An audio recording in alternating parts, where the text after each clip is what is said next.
آنے والی ایپیسوڈ میں آپ دیکھیں گے کہ نور جہاں مہا سے کہتی ہے کہ میں تمہیں پوتے کی وجہ سے گھر لے کر آئی ہوں، یہ کبھی مت بھولنا کہ میں نے تمہیں تسلیم صرف تمہاری وجہ سے کیا ہے۔ مہا کہتی ہے کہ اگر آپ کو اتنی ہی فکر تھی تو پہلے ہی مجھے اپنی بہو بنا لیتی تو اس بات کی نوبت ہی نہ آتی۔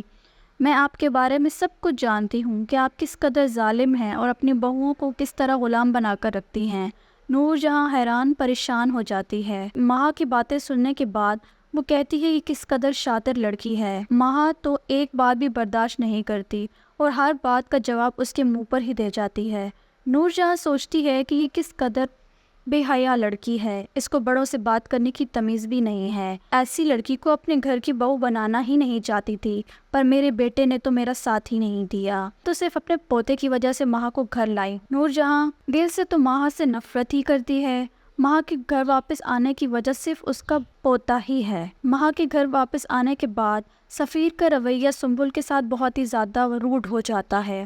وہ سفیر سنبل سے کہتا ہے کہ جتنا ہو سکے مہا کا خیال رکھو، کیونکہ اب تمہارا آخری ٹھکانہ تو یہی ہے، جو اماں کہیں گی وہی تمہیں کرنا ہی ہوگا، ورنہ تم اس گھر سے باہر کر دی جاؤ گی، کیونکہ مہا تو اس کے بیٹے کی ماں ہے۔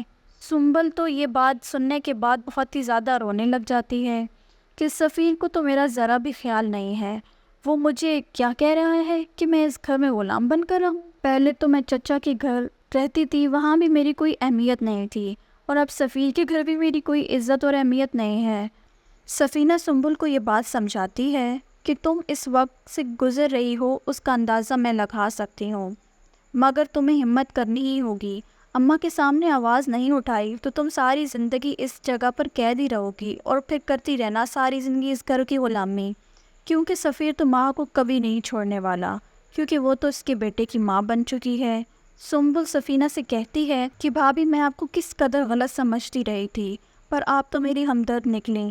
سنبل اس گھر کو چھوڑنے کے بارے میں سوچنے لگی کہ کیونکہ وہ دولت عیش و عشرت کی خاطر اس گھر میں آئی تھی، اس کی حالت تو دیکھ ہی چکی ہے کہ زندگی میں عزت اور پیار سے بڑھ کر کچھ نہیں ہوتا، اور اس کے بغیر زندگی کا کوئی مطلب نہیں۔ اب سفیر بھی اس کا نہیں رہا۔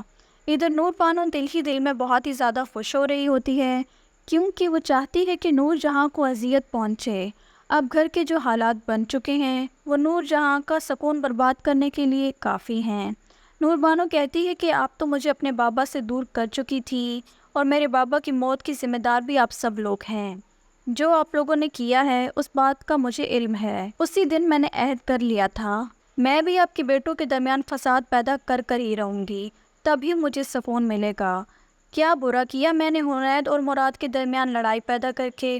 نور جہاں غصے میں آ کر بولتی ہے کہ میں نے تو بہت ہی بڑی غلطی کر دی ہے، تمہاری شادی مراد سے کر دی۔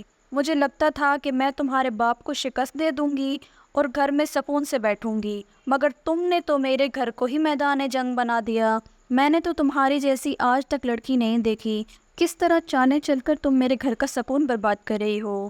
آنے والی ایپیسوڈز بہت ہی زیادہ انٹرسٹنگ ہوتی جا رہی ہیں۔ آپ نے اگر ابھی تک میرا چینل سبسکرائب نہیں کیا تو سبسکرائب کر دیں اور بیل آئیکن کو پریس کر دیں۔ اپنا بہت ہی زیادہ خیال رکھیے گا۔ اللہ حافظ۔